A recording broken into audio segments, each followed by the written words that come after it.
Hello, student. Good morning.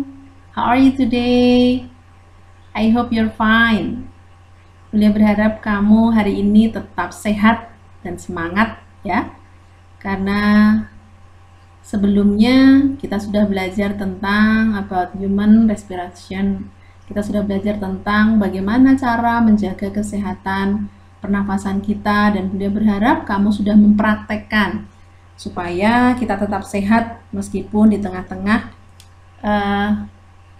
keadaan yang rawan dengan kesehatan pernafasan. Jadi Bunda berharap kamu bisa menjaga kesehatan karena kamu sudah belajar. Oke? Today we will continue about on science lesson. We will learn about animal respiration.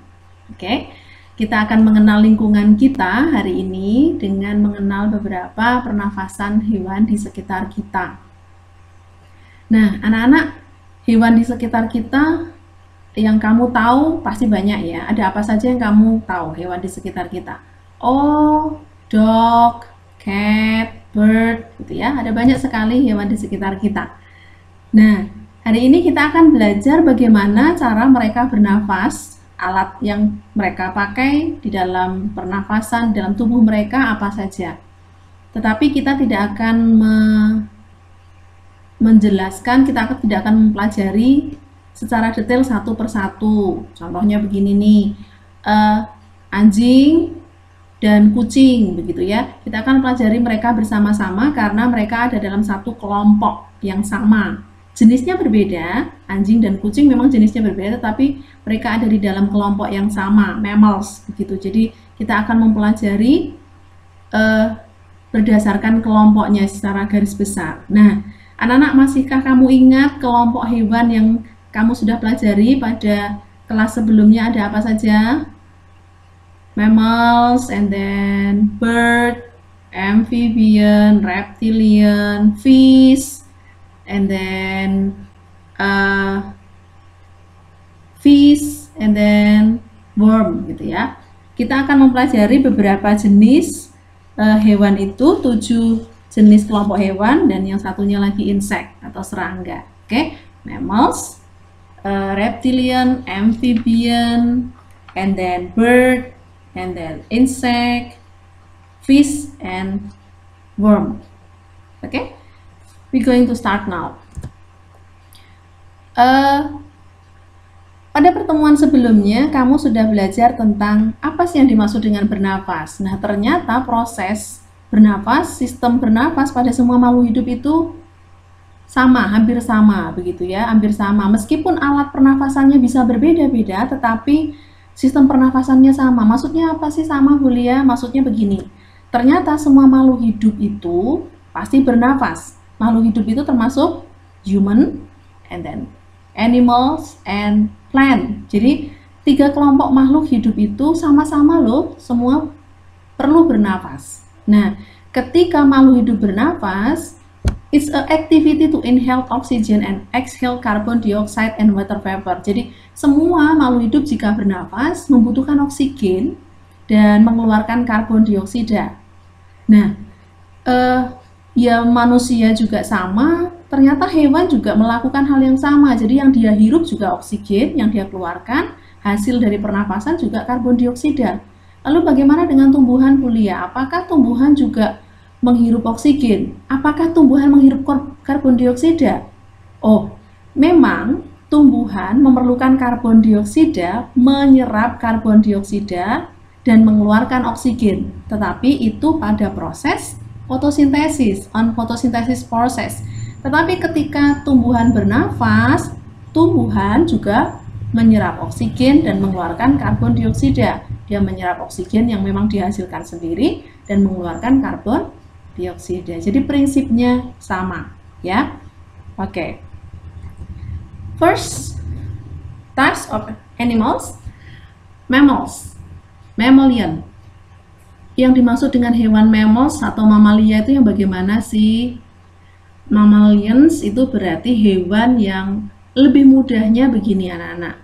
Hewan mammals itu berarti hewan yang proses perkembangbiakannya melalui proses melahirkan gitu ya. Melahirkan lalu menyusui. Jadi kalau ada makhluk hidup atau hewan yang proses kelahirannya atau dia proses perkembangbiakannya melalui proses kelahiran dan hewan itu menyusui, itu berarti kita anggap dia dalam kelompok mammals. Dan lebih mudah kalau on land mammals itu punya daun telinga. Kalau hewan mamalia darat itu biasanya memiliki daun telinga, tetapi itu tidak berlaku untuk hewan yang mammals yang di air ya, marine mammals. Nah, kita coba lihat satu persatu, oke? Organ pernafasan pada mammals, respiratory organ of mammals are nose, trachea, and lungs. Jadi ini mirip dengan manusia. Jadi udara masuk melalui lubang hidung, kemudian menuju trakea dan masuk ke dalam paru-paru.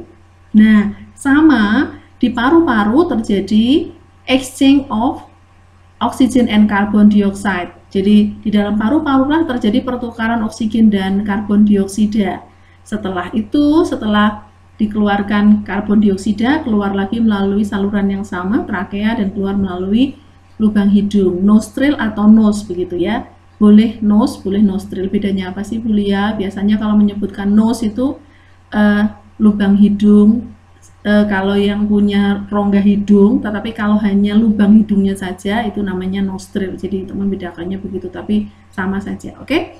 Nah, berarti Bu Lia bisa menyebutkan bahwa mammals breathe using the lungs. Jadi kalau Bu Lia mengatakan mammalian itu bernafasnya menggunakan paru-paru, bukan berarti hanya paru-paru saja. Maksudnya kalau Bu Lia sedang menyebutkan bernafas dengan menggunakan paru-paru, berarti it means that exchange of oxygen and carbon dioxide is occurs in the lungs. Jadi terjadinya proses pertukaran oksigen dan karbon dioksidanya terjadinya pada paru-paru. Nah, contohnya apa saja sih mammals ya?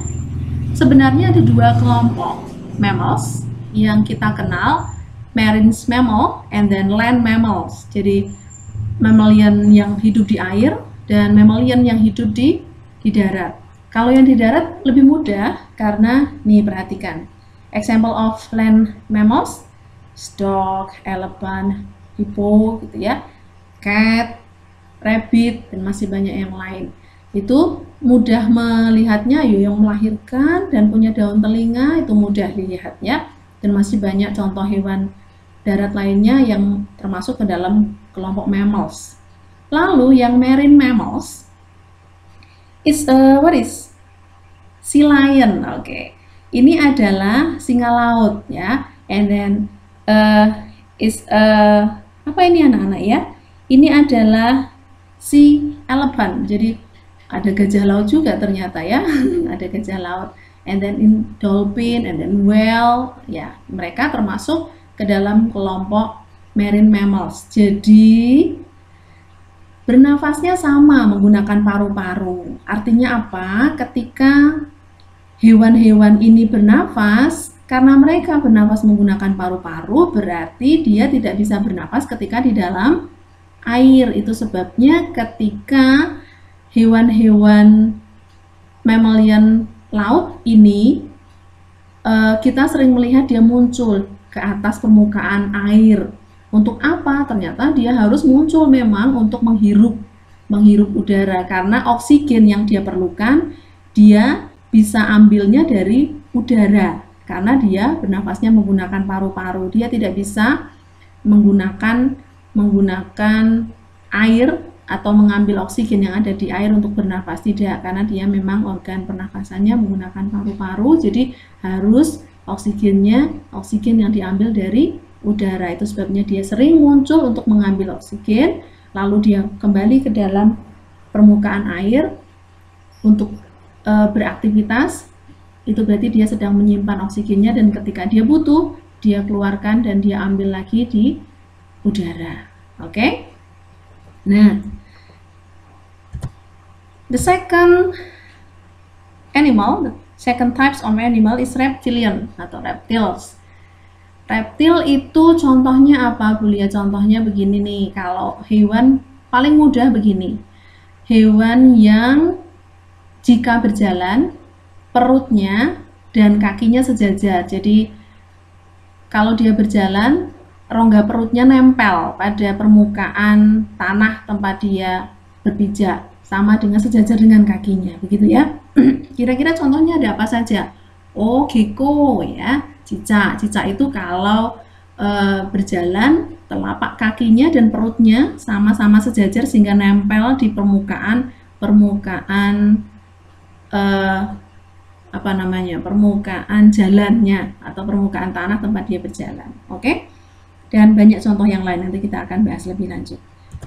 The respiratory organ of reptiles are nose, trachea, and lungs. Mirip ya, mirip organnya mirip dengan yang dimiliki oleh manusia maupun mammals. Ada hidung atau lubang hidung tepatnya ya, nostril, and then going to trachea, and then lungs. Tempat terjadinya pertukaran oksigen dan karbon dioksidanya juga di dalam paru-paru, sehingga kita menyebutkannya reptilian breathes using the lungs. It means that exchange of oxygen and carbon dioxide is occurs in the lungs. Ya, terjadinya di dalam paru-paru. Nah, apa saja contohnya reptilian? Nah, ini dia beberapa contohnya. Is a crocodile, snake, lizard, gecko, tortoise, turtle. Oke. Kuliah apa sih bedanya tortoise dengan turtle? Oke, anak-anak. Kalau yang turtle ini atau sea turtle itu biasanya kita kenal dengan penyu begitu ya. Kalau yang tortoise itu berarti yang kura-kura. Bedanya apa? Kalau yang kura-kura itu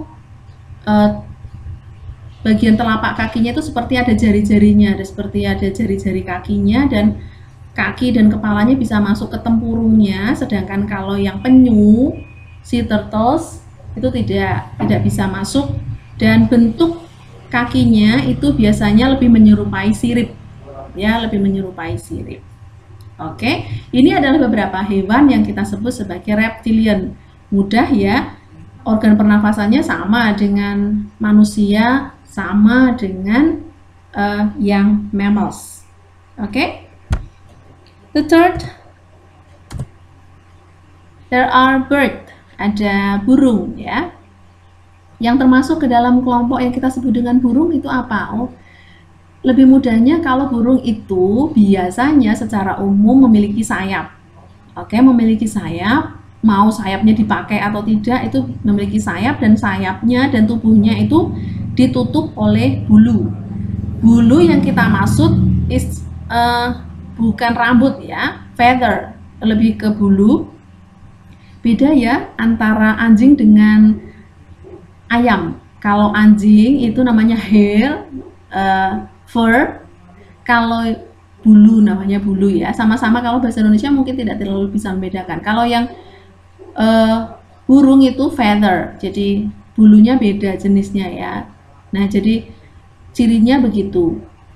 Tidak selalu yang bisa terbang. Jadi chicken and then duck is an example of bird. Jadi ya termasuk juga ayam dan bebek itu juga termasuk burung. Ya, eagle juga termasuk, and then parrot, and then dove, merpati dan lain sebagainya itu masuk ke dalam kelompok burung. Nah, lalu bagaimana cara burung bernafas? Apa saja organnya? Nah, respiratory organ of bird are nose, trachea, and lungs. Nostril, trachea, and lungs. Sama persis dengan mammals reptilian. Tetapi bedanya, bird have air sacs. Dia punya pundi-pundi udara. Pundi-pundi udara itu atau yang kita sering kenal dengan kantong udara. Jadi itu seperti cadangan, kantong, wadah cadangan di dalam tubuh burung yang digunakan untuk menyimpan cadangan udara. Nah, itu digunakan oleh burung ketika dia terbang. Jadi, organ pernafasan burung itu nostril, trachea, and lungs, and air sacs. Jadi dia punya air sacs, tetapi air sacs ini hanya dipakai biasanya ketika dia terbang. Mengapa hanya ketika terbang, Bulia? Nah, ketika burung bertengger atau dalam keadaan yang tidak aktif, biasanya dia mengambil udara atau oksigen menggunakan lubang hidung, kemudian masuk ke dalam trakea dan ke paru-paru. Selain itu, dia menyimpan sebagian dari udara tersebut di dalam kantong ataupun di pundi udara. Nah, ketika dia bernafas, sulit bagi burung untuk bernafas ketika dia ada dalam ketinggian tertentu. Pertama, karena memang kondisi tekanan udara di semakin ke atas itu semakin rendah sehingga sulit untuk bernafas. Selain itu, hempasan angin akan menyulitkan dia untuk bernafas. Nah, ketika pada saat terbang, maka dia tidak mengambil oksigen melalui lubang hidung, melainkan dari cadangan yang sudah dia simpan di dalam pundi-pundi udara. Nah, caranya bagaimana? Caranya adalah ketika dia mengepakkan sayap, oke? Birds breathe using the lungs. Jadi kita bisa menyebutkan bahwa burung itu bernafas menggunakan paru-paru. Itu berarti pertukaran oksigen dan karbon dioksidanya terjadinya di paru-paru, oke? Ingat baik-baik ya, di paru-paru, bukan di pundi-pundi udaranya. Meskipun dia punya pundi-pundi udara, itu hanya tambahan atau alat tempat cadangan udara. Nah, kira-kira begini anak-anak. Strukturnya adalah ketika kita melihat di dalam bagian tubuh burung, ini yang berwarna kuning ini adalah bagian pundi-pundi udara atau air sacs-nya. Jadi itu ada di dalam rongga tubuhnya burung. Jadi ketika burung mengangkat sayapnya, maka pundi-pundi udaranya rileks gitu ya. Rileks itu berarti terisi udara. Nah, ketika dia menurunkan sayapnya, mengepakkan ke bawah, berarti rongga tubuhnya juga terdorong. Jadi pundi-pundi udaranya ikut berkontraksi ya, mengkerut.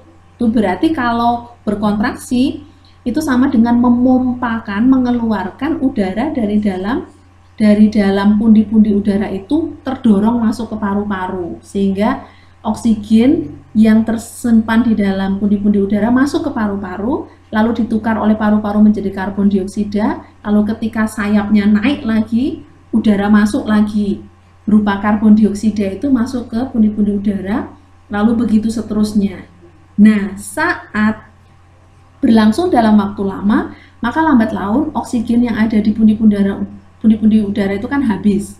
Nah, ketika itu maka burung akan kembali bertengger untuk mengisi kembali cadangan pundi-pundi udaranya dengan oksigen. Nah, supaya lebih jelas, anak-anak silahkan perhatikan video berikut terlebih dahulu.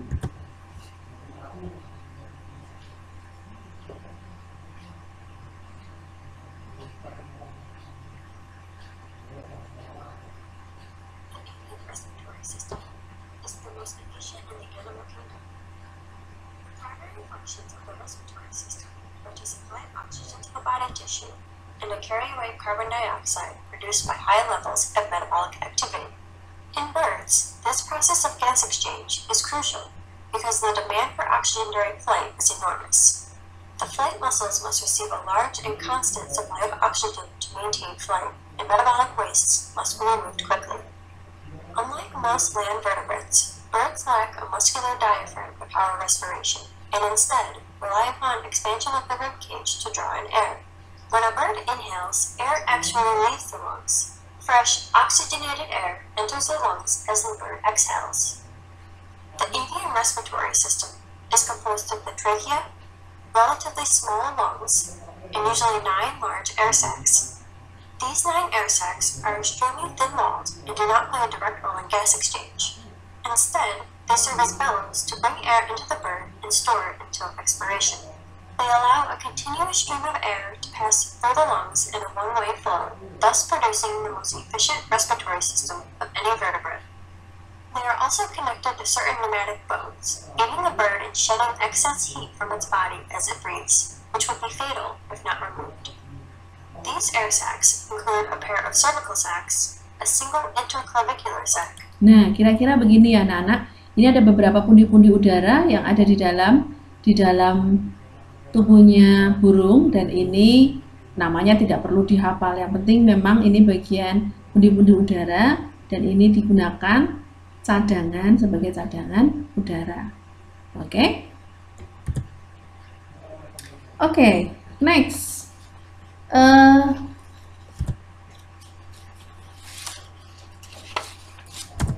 Nah,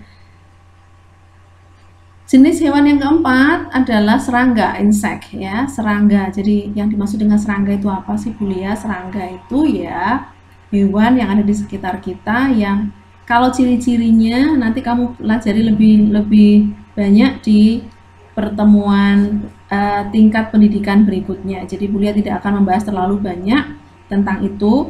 Nah, serangga itu berarti contohnya secara garis besar kamu kenal, oh yang disebut dengan serangga itu apa saja sih? Fly, lalat, kemudian butterfly, and then grasshopper, and then ant, dragonfly, gitu ya, bee, dan masih banyak yang lain. Oke? Respiratory organ of insect are spiracles, tracheoles, and trachea. Oke, ini berbeda dengan hewan yang sebelumnya. Organ pernafasan serangga adalah spiracle, tracheol, dan trachea. Meskipun serangga memiliki lubang hidung, tetapi serangga tidak menggunakan lubang hidungnya untuk bernafas. Oke? Karena dia bernafas menggunakan spiracle. Jadi lubang terluar di dalam tubuh serangga yang dipakai untuk keluar masuknya udara itu namanya spiracles ya, spiracles. Nah, spiracle ini adalah lubang-lubang di tubuhnya serangga. Ingat, bukan hidung ya, tetapi lubang-lubang di tubuhnya serangga. Jadi kalau kamu perhatikan, misalnya kamu pernah menangkap jangkrik atau belalang begitu ya, kamu perhatikan di bagian perutnya, di samping-sampingnya itu seperti ada lubang-lubang kecil anak-anak. Nah, itulah lubang-lubang kecil yang ada di dalam tubuh serangga, itulah yang menjadi tempat keluar masuknya udara. Jadi kamu akan melihat dia seperti berkontraksi, relax and contract gitu ya.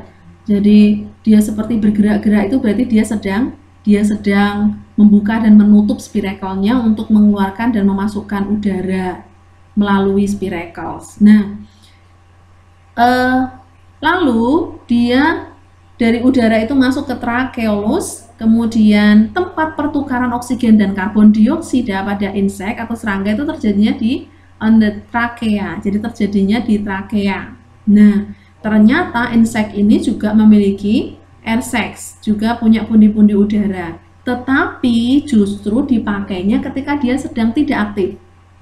Artinya ketika hewan serangga ini sedang bergerak aktif, justru dia bernafas, itu berarti tubuhnya sedang bergerak aktif.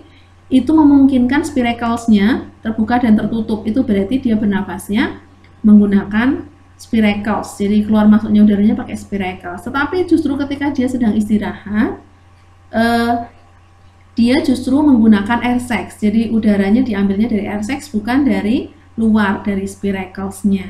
Gitu ya. Jadi insect breathes using the trachea. It means that exchange of oxygen and carbon dioxide is occurs in the trachea. Jadi di trachea, oke, bukan di paru-paru ya, sudah berbeda. Oke. Example of insect. There is a grasshopper, and then butterfly, fly, and then bee, and dragonfly ya. Lalu masih banyak lagi hewan-hewan di sekitarmu yang merupakan serangga. Oke. Perhatikan video berikut. These holes are known as spiracles. The spiracles open into a network of thin air tubes spread over the body of an insect. These tubes are known as the trachea, and they facilitate gas exchange. Oxygen reaches the cells through the tracheal system, and the carbon dioxide is received from the cells by the tracheal system and expelled from the insect body through spiracles. Nah, kira-kira begitu ya. Ini adalah lubang-lubang spiracles. Lalu dari lubang spiracle ini masuk ke tracheol, kemudian terjadinya pertukaran di trakea. Oke? The fifth types of animal is amphibian. Amfibi. Amfibi itu adalah hewan yang bisa hidup di dua tempat. Ya, hidup di dua tempat. Artinya apa? Hidup di dua tempat itu berarti dia bisa bertahan hidup di air saja atau di darat saja. Ini berbeda dengan marine mammals ya. Nah, ini berbeda dengan mammalian yang hidup di laut. Kalau mammalian yang hidup di laut, ketika dia di dalam air, dia tidak bisa bernafas dan dia harus keluar untuk bernafas. Beda juga dengan sea turtle. Sea turtle atau penyu itu hidupnya di dalam air. Tetapi ketika dia di dalam air itu memang ada beberapa yang sea turtle punya tambahan organ khusus yang memungkinkan dia bisa bernafas di dalam air, tetapi tidak semua. Berarti contohnya kura-kura misalnya, lebih mudahnya ya, kura-kura itu memang suka tinggal di air, tetapi ketika dia di dalam air, dia tidak bisa terus bertahan di dalam air karena dia tidak bisa bernafas ketika di air. Dia harus keluar mencari oksigennya dari udara. Bedanya kalau amphibian ini bisa bernafas di dua tempat itu, jadi bisa bernafas di darat melalui mengambil oksigen dari udara, tetapi juga ternyata bisa bernafas juga di dalam air dengan mengambil oksigen yang terlarut di dalam air. Nah, itu ciri-cirinya amphibian. Jadi dia bisa hidup di dua tempat yang berbeda. Nah, berarti organ pernafasannya berarti dua jenis ya. On land, nostril, trachea, and lungs. Jadi ketika dia ada di darat, organ pernafasannya mirip dengan reptilian and then mammals and then bird gitu ya. Pakainya nostril, trachea, and lungs. Jadi pertukaran oksigen dan karbon dioksidanya occurs in lungs, terjadinya di paru-paru. Tetapi ketika dia ada di air, dia bernafasnya tidak lagi menggunakan organ pernafasannya berupa paru-paru, tetapi dia langsung menyerap oksigen melalui seluruh permukaan kulitnya, langsung menyerap oksigen dan mengeluarkan karbon dioksida langsung melalui permukaan kulitnya. Jadi sebenarnya ketika dia ada di dalam air, dia tidak menggunakan organ pernafasan, tetapi seluruh tubuhnya bisa terjadi proses pertukaran oksigen dan karbon dioksida secara langsung pada seluruh permukaan kulitnya. Itu sebabnya permukaan kulitnya harus selalu lembab.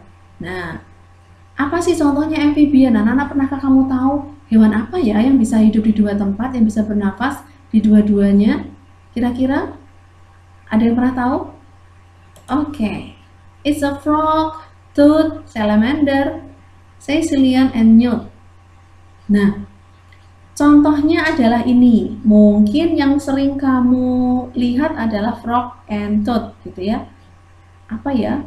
Katak dan kodok gitu ya. Katak dan kodok. Kalau yang ini biasanya kamu pernah dengar swike ya. Kalau yang ini adalah katak yang biasanya kulitnya yang kasar itu ya, yang tidak bisa memang dikonsumsi, tidak. Kalau yang ini biasanya bisa kita konsumsi. Nah, and then salamander, kalau ini mungkin juga masih sering lihat ya. Nah, hewan-hewan ini merupakan hewan yang bisa bernafas di dua tempat. Jadi ketika dia ada di air saja bisa langsung menggunakan permukaan kulitnya, atau di darat saja bisa dengan menggunakan organ pernafasannya berupa paru-paru. Oke? 6 animals. There are fish, ada ikan. Nah, kalau ikan itu take oxygen from water. Jadi dia mengambil oksigennya adalah oksigen yang terlarut di dalam air. Dia tidak bisa mengambil oksigen yang ada di udara. Karena organ pernapasannya berbeda, bukan paru-paru tetapi gills.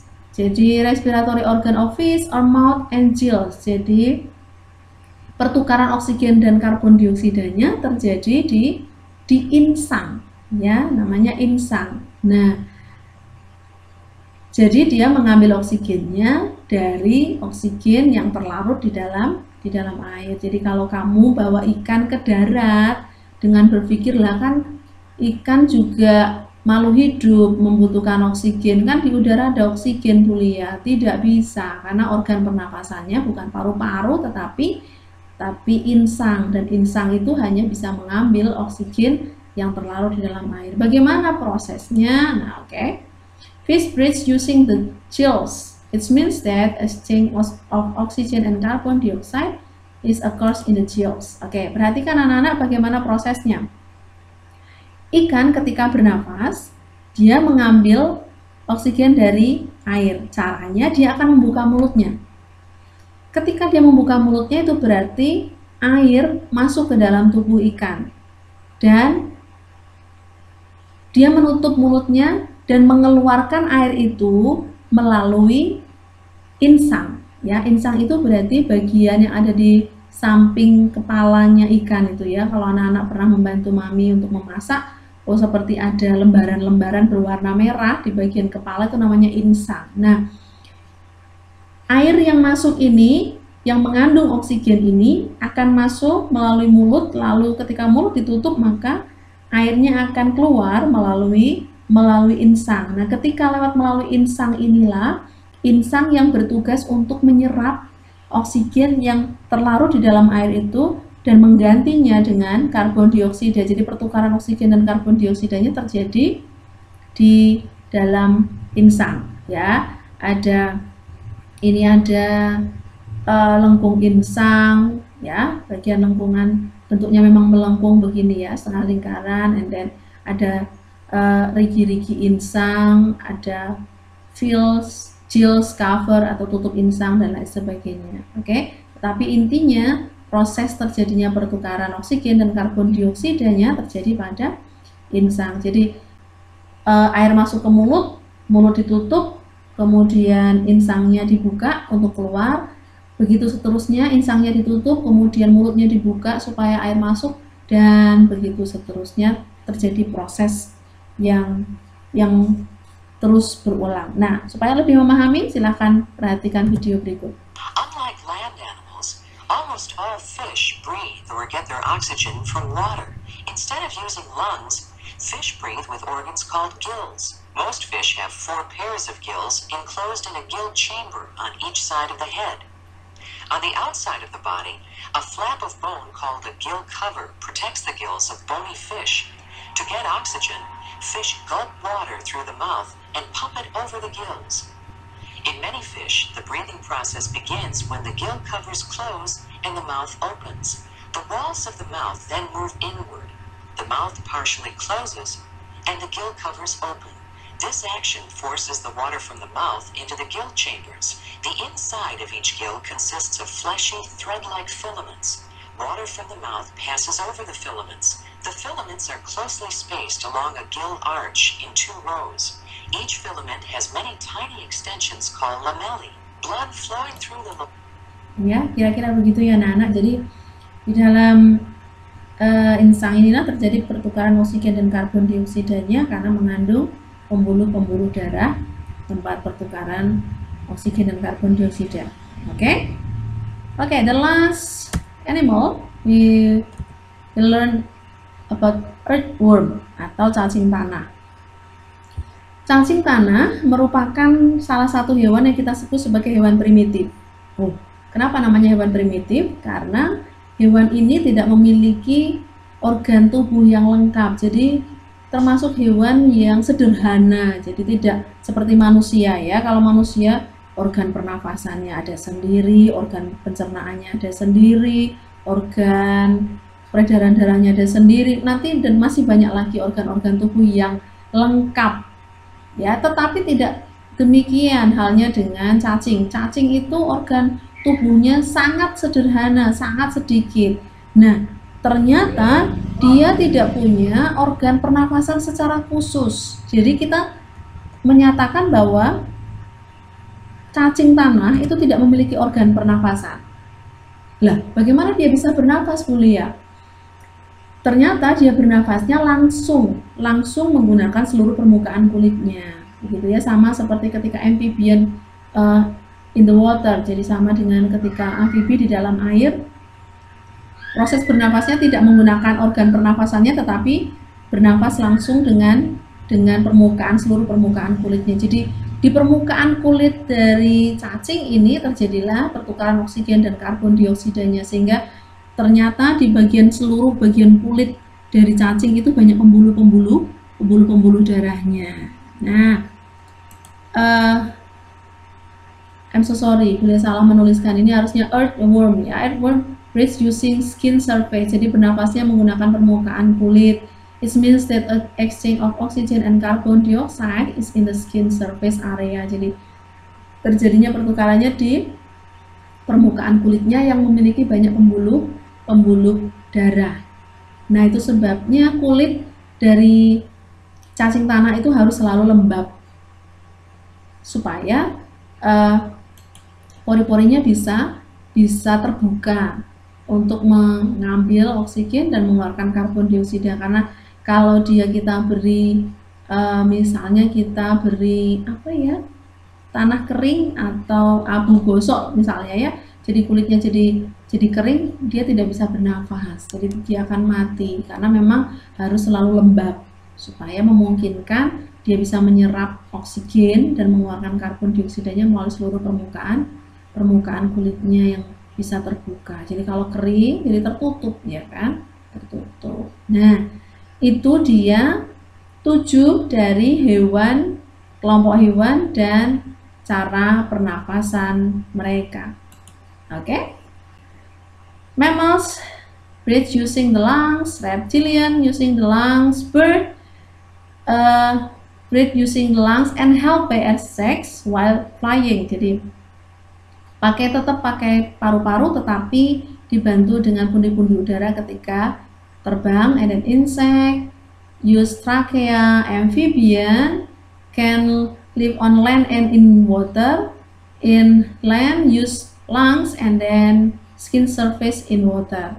And then fish using gills and then earthworm skin surface. Oke? Nah, itu materi kita pada hari ini. Oke, are you enjoy? Oke, Bunda berharap kamu bisa belajar lebih jelas, kamu bisa mencari sumber dari yang lain, bisa baca dari bukumu, lihat tentang pernapasan hewan. Oke? Sampai di sini pelajaran kita hari ini. See you next time. Bye bye.